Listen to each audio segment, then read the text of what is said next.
And what we do is we want to get the sample from a meter below the surface, so we have to plunge it really fast vertically down to a meter and then pull it up. So it fills up with water at the meter mark versus at getting the gook off the surface. This is attorney Tina Myers.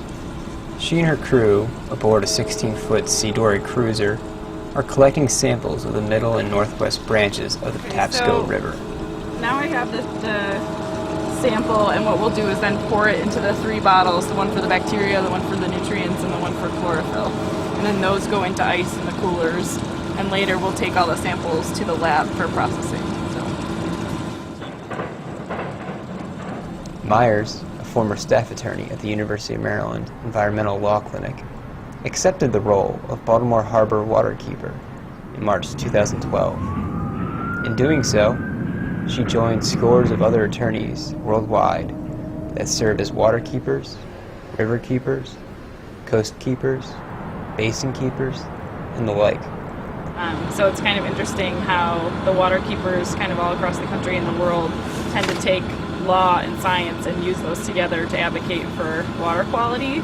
And I think people that go for a science degree tend to find that they're lacking and they need to know more about the law, and those that go for the legal degree are like, hey, I need to know more about the science. So it's really helpful as a waterkeeper to kind of have both backgrounds.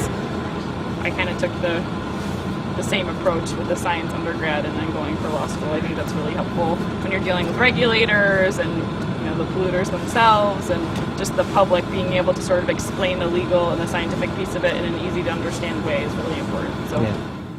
From April to November, Myers and her crew sampled 30 sites along the river. The sites are set based on the potential for body contact recreation. They are popular spots for fishers, crabbers, swimmers, crew teams, and boaters in small vessels. The water's bacteria results are published online the day following the sampling. Owing to a lab's process and analysis, Myers says this is as close as you get to real-time results. I know as far as like the beach closings and such, a lot of times there's a couple-day delay before they even get the results and then close the beach. So this is kind of a new, more up-to-date information that's available to the public that hasn't been before. Within the Chesapeake Watershed, many attorneys have found roles as either waterkeepers or as support staff to waterkeepers. All of these positions fall under the Waterkeeper Alliance, founded in part by Robert F. Kennedy, Jr. in 1999. Fred Kelly, an attorney that serves as the Severn River Keeper, says this haven for attorneys is natural.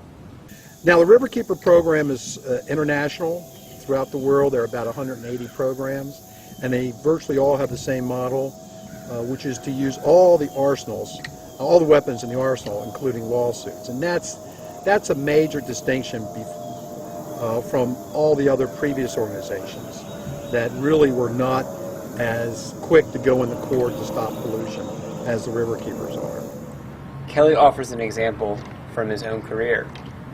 When he started the Severn program, Kelly says he warned local developers that if they did not use the latest stormwater technology, he would sue.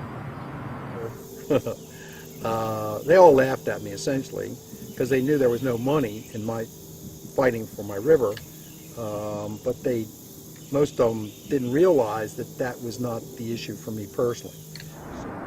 One developer went ahead with an inferior stormwater system, and Kelly sued. After a few years in the courtroom, the developer relented and incorporated new stormwater technology into their plans. Kelly, who grew up fishing on the Severn, has continued his fight against storm water runoff and hopes to restore the Severn's once iconic inhabitant, the yellow perch. If we just stopped 80% of that runoff, we would bring back the yellow perch to the Severn the same way the wolf has been brought back to Yellowstone. And we darn well ought to do it for our children and future generations.